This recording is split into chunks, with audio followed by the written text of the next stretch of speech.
mismo Congreso que se ha dedicado a postergar los proyectos de ley más trascendentales y urgentes para el país, tardó solo un día en evaluar y aceptar la moción de vacancia en contra del presidente Martín Vizcarra. La votación final fue de 65 votos a favor, 36 en contra y 24 abstenciones, y se produjo al cabo de un debate que fue incluso peor de lo que se esperaba.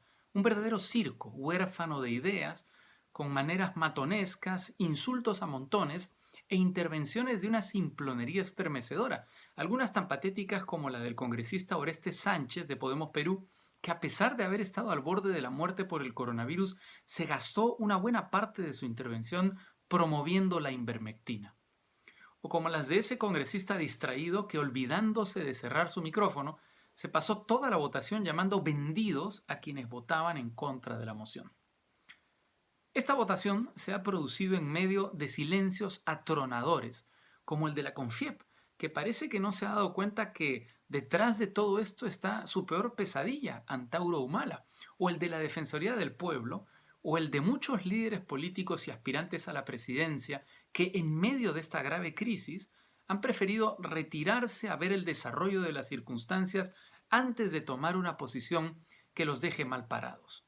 Un debate que, en una demostración del absurdo y la irresponsabilidad a que está siendo sometido nuestro país, ocurría al mismo tiempo que Karen Roca, protagonista central de los audios que involucran al presidente Vizcarra, se presentaba ante la Comisión de Fiscalización de Edgar Alarcón.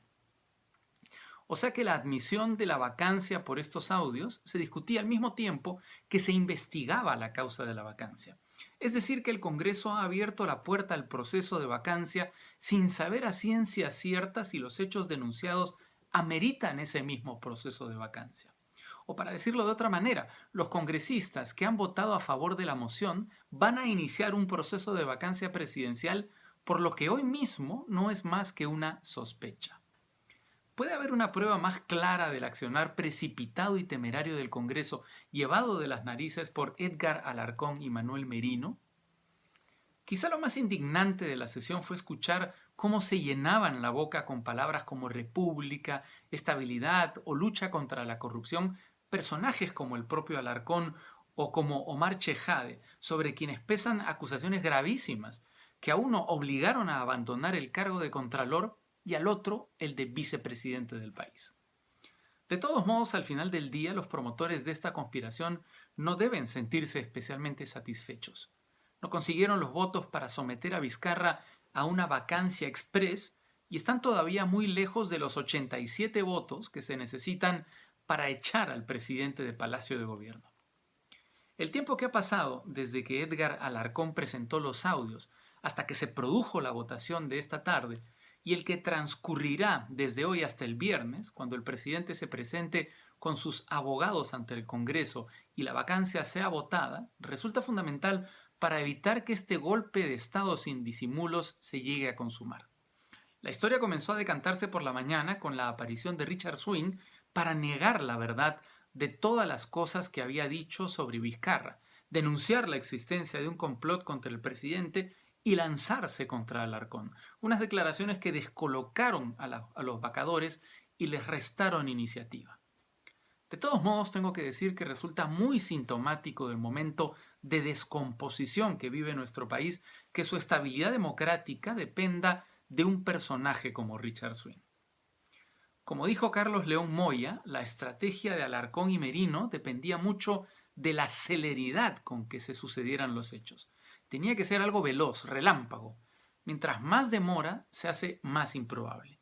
Se hace más relevante la opinión pública y de acá al viernes es más que posible que se produzcan deserciones entre quienes aspiran a la vacancia, porque de cara al 2021 comienza a ser muy contraproducente quedar como un golpista.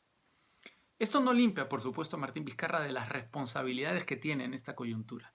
Las políticas, por rehuir el juego parlamentario y no presentar una bancada propia para las elecciones parlamentarias, y las penales, que deberán ser esclarecidas en un debido proceso que se inicie al final de su mandato. Estamos viviendo momentos dramáticos para un país al que una clase política corrupta, irresponsable y, hay que decirlo, ignorante, lleva tiempo empujando hacia el abismo y que en la búsqueda de la impunidad y el poder es capaz de llegar todavía más allá, arrasando las instituciones de nuestra democracia y agudizando las dificultades ocasionadas por una de las peores crisis de nuestra historia. Porque mientras todo esto ocurre, no olvidemos que los problemas de la realidad no han desaparecido. Siguen desangrando a un país con una economía agonizante, donde el empleo no deja de destruirse y donde cada día al menos 100 compatriotas siguen perdiendo la vida por efectos del coronavirus. Muchas gracias.